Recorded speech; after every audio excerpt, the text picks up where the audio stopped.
been searching for you for 7 years. Your grandfather saved my life. I'm Marcus Hayes, 38 years old, and if you told me last year that I'd be wearing a brown delivery uniform instead of my regional manager suit, I would have laughed in your face. But life has this way of completely humbling you when you least expect it, stripping away everything you thought was permanent. I had everything figured out, or so I thought. Good job as regional manager at a construction supply company making decent money, beautiful wife named Sarah, amazing daughter Emma, who's 8 years old, nice 2-story house in the suburbs with a yard and a 2-car garage. Then Sarah decided she loved her CrossFit instructor more than she loved our 12-year marriage. The divorce papers arrived on a Tuesday morning. By Friday, I was packing boxes in silence. By the next month, I was delivering them for $12 an hour plus tips that never actually came, because people in rich neighborhoods don't tip delivery drivers. It's funny how fast you can fall from grace when the legal system decides you're the one who should pay for a marriage you didn't destroy. The lawyers had been surgical in their destruction of my financial life. But this story isn't really about my divorce, even though that's how it starts. It's about the morning of October 15th when I knocked on the door of a mansion in the rich part of town and discovered my grandfather had been keeping a secret that would have changed our entire family's history if anyone had known about it. The man who answered that door was Robert Winchester, 89 years old, wearing a cashmere sweater that probably cost more than my monthly rent. He took one look at my face and his knees nearly buckled. "You're a Hayes, aren't you?" he said, his voice cracking like broken glass. When I confirmed my name, tears started rolling down his weathered cheeks. This complete stranger, this wealthy man in his enormous mansion, was crying at the sight of me. Not because of anything I'd done, but because I looked exactly like my grandfather, Frank Hayes, a man who'd been dead for 16 years. What happened next would reveal why my family had lived paycheck to paycheck for 3 generations when we should have been millionaires. It would explain why my grandfather, a decorated Korean War veteran, never talked about his service, except when bourbon loosened his tongue late at night. And it would teach me that some men are too proud to accept rewards for doing what they believe is simply the right thing to do. Robert Winchester had been searching for my family for 70 years straight. Private investigators, military records, genealogy databases, everything money could buy. He'd been trying to pay a debt that my grandfather refused to even acknowledge existed. A debt that started on a frozen hill in Korea, where my grandfather carried a wounded 19-year-old private 2 miles through enemy fire, taking 3 bullets in the process and never once considering leaving him behind. Let me back up and give you the full picture of how I got to that door. Life after divorce feels like starting from absolute zero, maybe even negative numbers. 6 months ago, I went from approving $100,000 purchase orders for lumber shipments to scanning barcodes and hauling boxes up suburban driveways. The divorce took everything I'd worked for. The house went to Sarah because Emma needed stability, they said. She got alimony because she'd supposedly sacrificed her career to raise our daughter, even though she'd only worked part-time at a yoga studio by choice, not necessity. I got the privilege of paying for it all while living in a space so small I could touch both walls of my bedroom at the same time. My Uncle Dennis offered me the apartment out of pity more than anything. He runs an auto repair shop and lives in the main house with his wife Linda and their 2 boys. "Just until you get back on your feet," he'd said. But we both knew those feet weren't finding solid ground anytime soon. The construction supply company eliminated my position 2 weeks after the divorce was finalized. They called it restructuring and reorganization, but I knew better. Nobody wants a regional manager who's drowning in personal problems and can't focus on quarterly projections or customer retention metrics. Every morning I loaded up my delivery van thinking about how my grandfather Frank would react if he saw me now, what he'd say about how far I'd fallen. He raised me after my parents died in a car accident when I was 8 years old. My mother Beth and father Douglas were driving home from their anniversary dinner when a drunk driver ran a red light at full speed. One phone call and my whole world collapsed into nothing but grief and confusion. But grandfather was there immediately, solid as oak, ready to take in a scared kid who'd just become an orphan overnight. "Hayes, don't quit," he used to say, his weathered hands gripping my shoulders with callous strength from decades of railroad work. "We might bend under pressure, but we don't break. That's not who we are." He lived by those words every single day of his life. Frank Hayes worked 40 years at the railroad yards, never missing a single shift even when he was sick, never complaining about the arthritis that twisted his fingers into gnarled shapes, or the back pain that made him wince when he thought nobody was looking at him. He raised me in a 2-bedroom house on the south side of town where the paint was always peeling and the floors creaked with every step. But there was always food on the table and love in those walls. He died when I was 22, just after I'd graduated college. I was the first Hayes to get a degree, and he was so proud at that graduation ceremony, tears in his eyes as I walked across the stage. The cancer took him quick after that, 6 weeks from diagnosis to funeral. He left behind nothing but his old war medals in a shoebox and vague stories about Korea that he'd only tell after a few beers loosened his tongue. Even then, the stories were never about actual combat, just about the freezing cold and the terrible food they had to eat. War isn't like the movies, Marcus, he'd said once, staring at something I couldn't see, something that was probably 50 years in the past. Heroes don't feel like heroes when it's happening. They just feel lucky to make it home alive. The cancer took him before I could ask what he meant by that, before I could understand what he'd actually been through over there in Korea. The morning of October 15th started like every other delivery day that had become my new normal. My alarm went off at 5:30 in my cramped apartment above the garage. I showered in the bathroom with the cracked tiles that I couldn't afford to fix on my salary, made instant coffee because I couldn't afford the good stuff anymore, and put on my delivery uniform that still smelled like yesterday's sweat, no matter how many times I washed the thing. Emma had called the night before from her mother's house, asking if I could come to her school play that week. I had to tell her I was working again, hearing the disappointment in her voice cutting through me like a knife.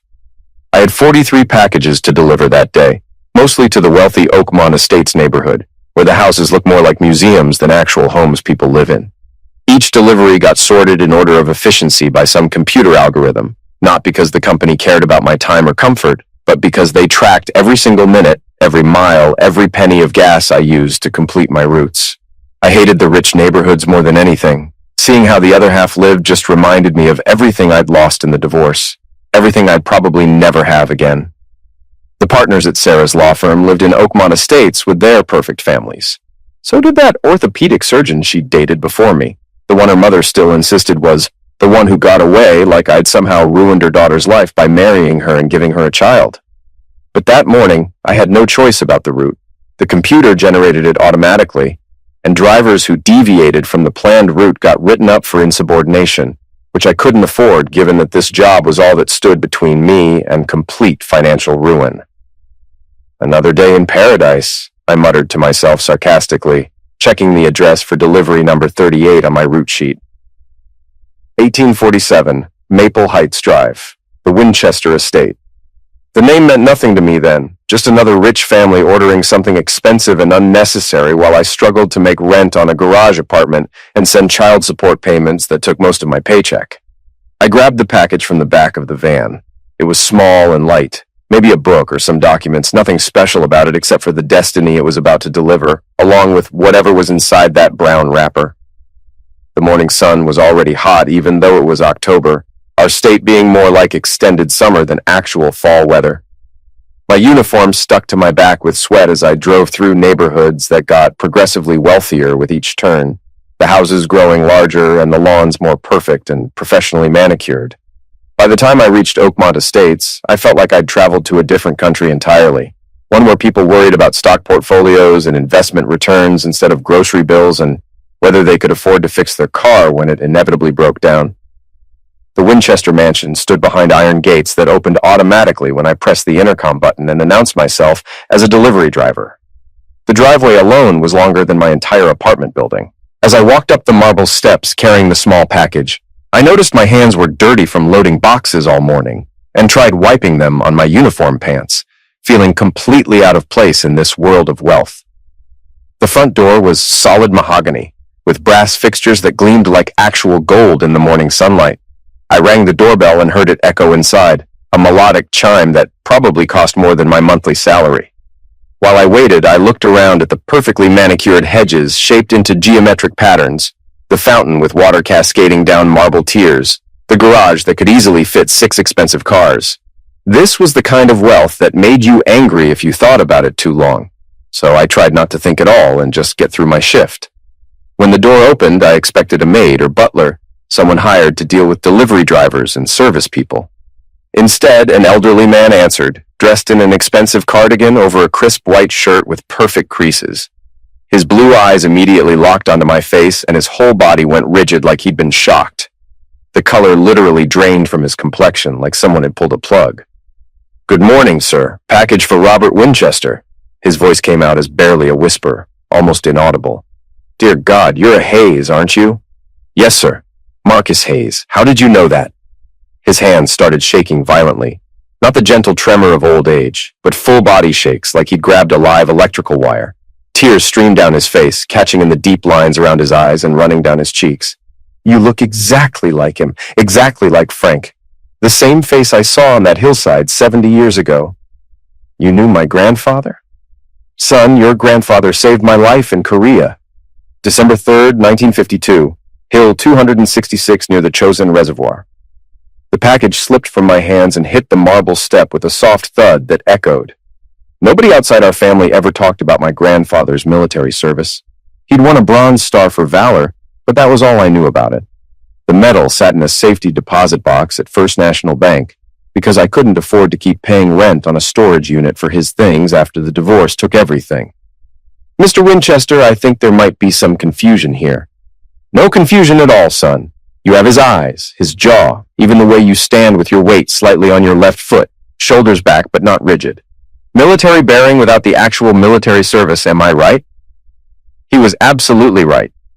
Grandfather had taught me to stand that way when I was young.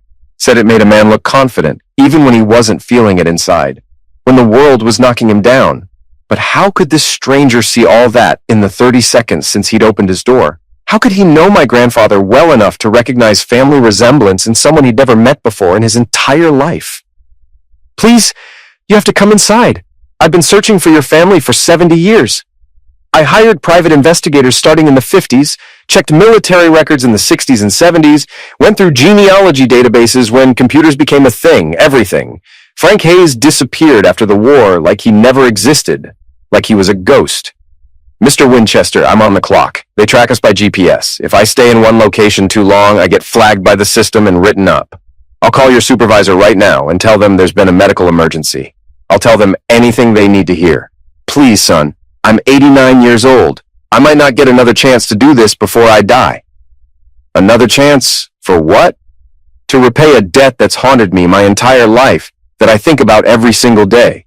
To keep a promise I made on a frozen hillside when I was certain I was going to die there and never see home again." I looked at this man, this stranger who knew my grandfather's name, who could see Frank Hayes in my face from across a doorway. His tears were real. The desperation in his voice was real. The emotion pouring out of him was genuine. And something in my gut told me that whatever he had to say would matter more than any delivery schedule or company policy or GPS tracking system. I could lose my job over this. It's all I have left. "I'll make sure you don't. I own shares in your delivery company. Started buying them 20 years ago when I thought it might help me find Frank's family somehow. Maybe see a Hayes name in employee records. I own shares in lots of companies across the country, always looking, always hoping someone named Hayes might show up in an employee database somewhere." "You bought shares in companies just to find my grandfather?" "I would have bought entire companies outright if I thought it would help. You don't understand yet, but you will. Your grandfather didn't just save my life that day. He saved everything I would become, every child I would have, every good thing I would ever do in this world. How do you repay that? How do you find a man who doesn't want to be found?" My phone buzzed with an automated reminder about my delivery schedule. 17 more packages to deliver before noon. The algorithm didn't account for destiny showing up at a front door in Oakmont Estates. It didn't calculate the moment when your past catches up to your present in the form of an 89-year-old man who'd been searching for your family longer than you'd been alive. "Give me 5 minutes," I said, going against every rule in the delivery driver handbook. I followed him inside, my dirty work boots leaving marks on his pristine floors. The house was magnificent beyond anything I'd ever seen up close in person. Oil paintings and gilt frames lined the hallway. Persian rugs that probably cost more than cars covered polished hardwood floors, and a chandelier that probably cost more than I'd make in 5 years hung from a cathedral ceiling. But Robert moved through it all like none of it mattered to him at all, leading me with urgent steps to a wood-paneled study that smelled like leather and old books and money. Robert went straight to a painting of a fox hunt and swung it open on hidden hinges, revealing a wall safe behind it. His fingers trembled as he worked the combination, missing numbers twice before getting it right on the third attempt. 70 years, he muttered, while spinning the dial carefully. 70 years I've been waiting for this exact moment, wondering if it would ever come. He pulled out a yellowed envelope sealed with red wax that had darkened with age over the decades. The paper looked fragile, like it might crumble if handled too roughly. He held it like some people hold newborn babies, with a mixture of reverence and fear. I wrote this letter in 1953, he said, turning to face me with tears still streaming down his weathered face. Your grandfather refused to take it, said he didn't save me for money or rewards. But I made him a promise that day on that frozen hill, and Winchesters keep their promises, no matter how long it takes. What happened on that hill, Mr. Winchester? Robert sat down heavily in a leather wingback chair and gestured for me to take the one across from him. The leather creaked as I sat, probably worth more than everything I owned combined. I was 19 years old, a private first-class, spoiled rich kid who got drafted and thought the war would be some kind of adventure like in the movies. I learned different real quick. Chinese forces had us surrounded on Hill 266. The temperature was 20 below zero. Men were losing fingers and toes to frostbite faster than they were losing them to bullets and shrapnel. He paused, staring at something beyond the room's walls. Back in Korea, back in 1952, when the world was different and he was dying on a frozen mountain. When the Chinese attacked that morning, it was like the whole mountain came alive with gunfire from every direction. Our lieutenant got hit in the first wave, went down screaming. Your grandfather was our squad leader, a staff sergeant who'd been in country since the beginning of the war. When I got hit by shrapnel in both legs, everyone else ran for cover. Can't blame them, honestly. It was absolute chaos, pure chaos, men dying all around us. But Frank didn't run. No. He threw me over his shoulder like I weighed absolutely nothing and started running toward our lines through the gunfire. He carried me 2 miles through enemy territory. The Chinese were everywhere, taking shots at us from behind rocks and trees, anywhere they could hide and ambush us. Your grandfather took 3 bullets doing it, 1 in his shoulder, 2 in his leg. I could feel his blood soaking through my uniform, mixing with mine, both of us bleeding out. But he never dropped me, not once. He just kept moving, kept talking to me, telling me about his wife back home, his son Douglas, who was your father, telling me I was going to make it, that I just had to hold on a little longer. My throat tightened hearing this. Grandfather had never mentioned being wounded in combat, never talked about any of this. There were no Purple Heart medals in that shoebox, no scars I'd ever seen on his body when he was alive. When we got to the medical station, I was delirious from blood loss, but I remember grabbing his hand and saying, "My family owns Winchester Pharmaceuticals. We'll reward you anything you want, just name it." He just smiled at me and said, "Kid, just stay alive. That's reward enough for me." Then he walked away, and I never saw him again after that day. Robert stood up and walked to his desk, pulling out a folder thick with documents that looked official. After the war, my father wanted to honor Frank for what he did. We built our fortune making medical supplies for the military, everything from bandages to morphine to surgical equipment. Father said any man who'd save his son like that deserved to be rich, deserved to have everything. But your grandfather had vanished completely. No forwarding address, nothing. The military said he'd been discharged honorably, and that was all they could tell us due to regulations. Why didn't he want to be found? Why disappear like that? I've asked myself that question for 70 years, and I still don't know. Pride maybe, or perhaps he just wanted to leave the war behind him completely and start fresh. But my father was as stubborn as I am. He set up a trust fund in 1953 with very specific instructions. It would sit there gathering compound interest until a haze claimed it, and no one ever did. No one knew about it except our lawyers and bankers. We couldn't find Frank to tell him about it no matter how hard we tried or how much money we spent. He handed me the envelope, its weight heavier than its size suggested. What made you keep looking all this time? Most people would have given up after a few years. Because I got to live, son. I got to come home from that war, go to college at Harvard, meet my wife Margaret, have 3 children, build a pharmaceutical business, watch my grandchildren grow up and have children of their own. 70 years of life that I wouldn't have had if your grandfather had left me on that hill to die alone.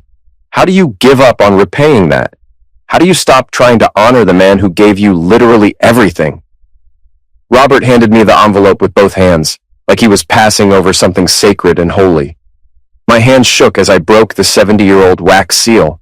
It cracked and fell away in pieces, dark red fragments landing on the Persian rug between our chairs. Inside was a document from Winchester Pharmaceuticals and First National Bank of Boston. The paper thick and official with typed text that had faded but was still perfectly readable after all these decades. "Read it out loud," Robert said softly, leaning forward in his chair. I cleared my throat and began reading. This trust established January 15, 1953, in gratitude for Staff Sergeant Frank Hayes' heroism in saving Robert James Winchester III, shall be held in perpetuity until claimed by Frank Hayes, or his direct descendants. Initial deposit, $10,000. I looked up at Robert. $10,000 was a lot of money in 1953. He smiled, the first real smile I'd seen from him since opening the door. "Keep reading, son. With compound interest guaranteed at 8% annually, unclaimed and accumulating year over year without taxation." The paper trembled in my hands. I knew enough about compound interest from my business degree to understand what this meant, but my brain refused to do the actual math. It was too big, too impossible for someone like me to comprehend. 70 years, I whispered, the words barely coming out. 70 years of compound interest accumulating. I pulled out my phone with fumbling fingers and opened the calculator app with shaking hands. $10,000 at 8% interest for 70 years. The number that appeared on the screen didn't look real, didn't look like something that could actually exist in my world of poverty and struggle. $2.1 million, I said, my voice barely audible in that quiet study. 2,100,000, and change to be exact, Robert corrected gently. Your grandfather never knew what he walked away from that day in 1953 when he refused my father's offer. He was too proud to accept what he called charity. But this isn't charity, son. This is a debt of honor that my family has owed yours for 70 years, and I've been desperate to pay. I can't accept this. You don't even know me. I could be anyone claiming to be Frank's grandson just to get money. Robert laughed, a sound somewhere between joy and relief. Look in that mirror behind you on the wall. I turned to see an antique mirror in a golden frame. My reflection stared back at me, but for a moment, I saw my grandfather's face instead of my own. The same strong jaw, the same deep-set eyes, the same nose that had been broken in a bar fight before the war, and never set quite right, always crooked. Besides, Robert continued, pulling out another document from his seemingly endless folder, I already had my lawyers verify everything. Your birth certificate, your father Douglas's death certificate, Frank's military records, everything we could find. It's all here. You are the rightful heir to this trust. No question about it legally. This can't be real. Things like this don't happen to people like me. People like you?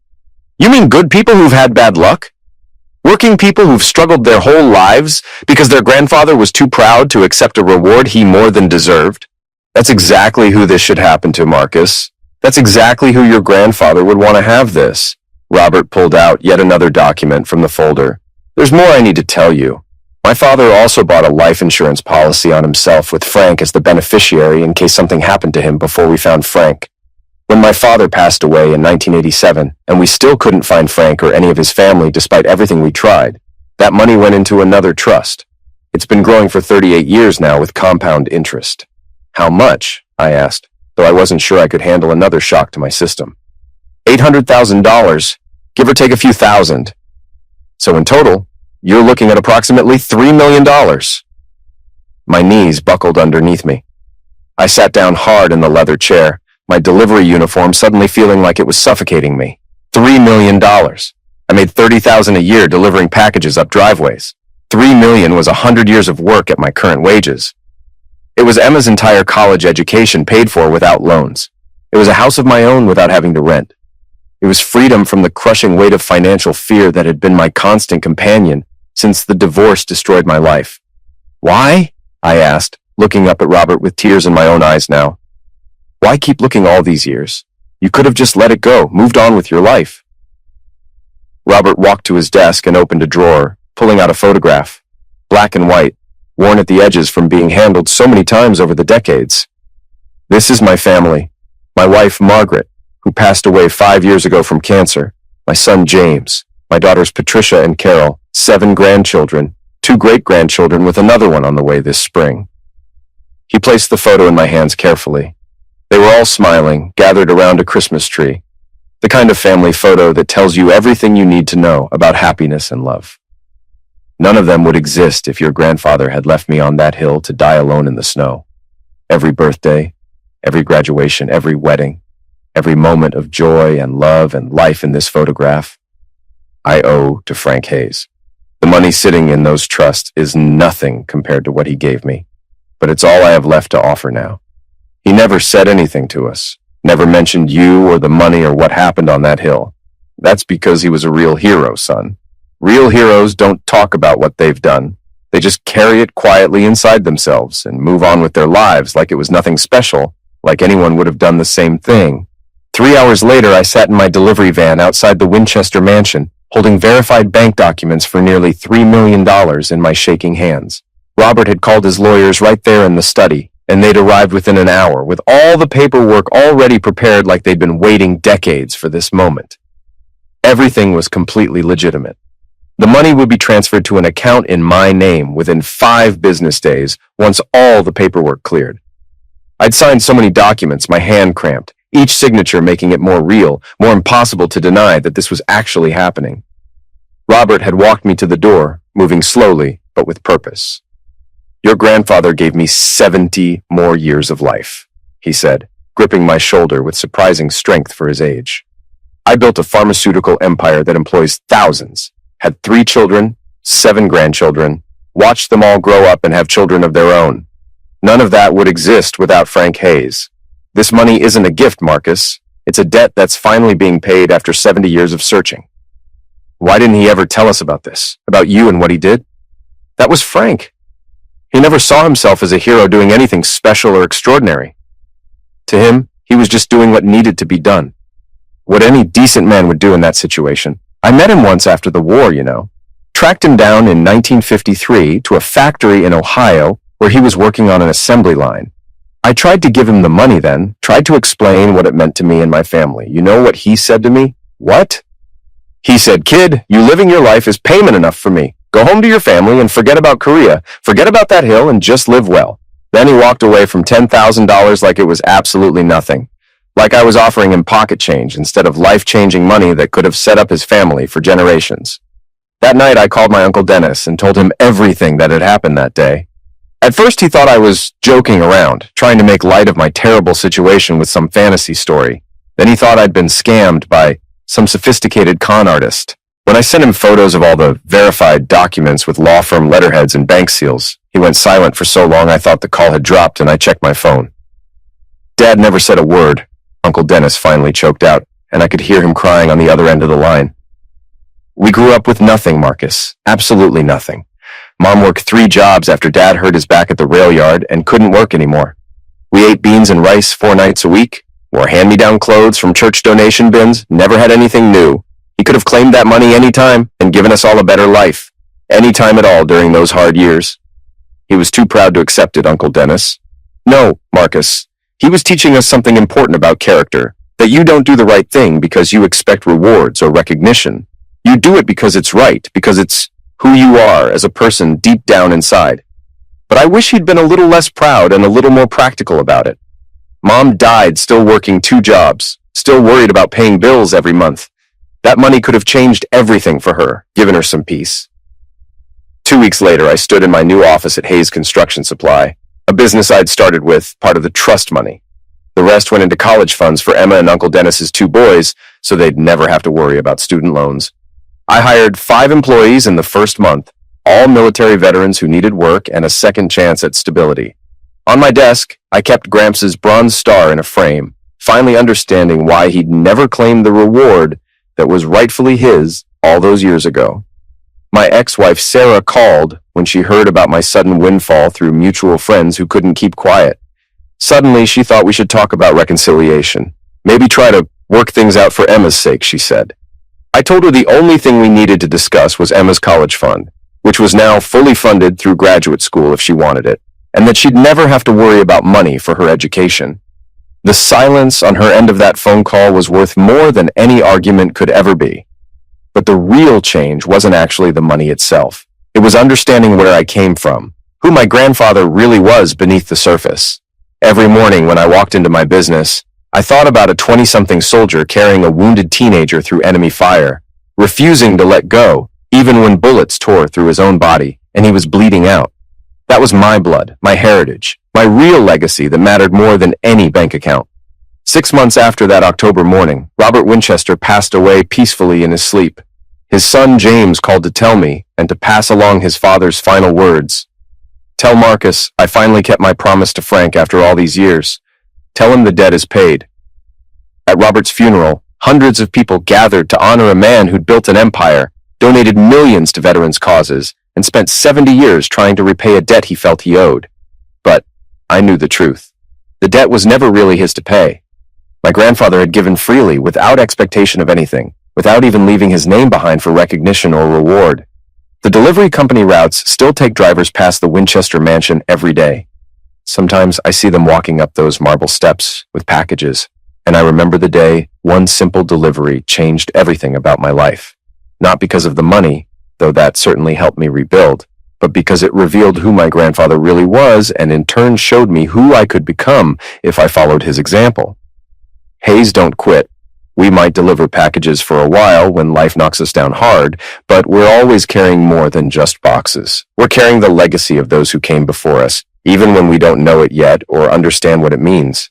My grandfather carried Robert Winchester 2 miles through hell without expecting anything in return. Robert carried his gratitude and determination to repay that debt for 70 years of his life.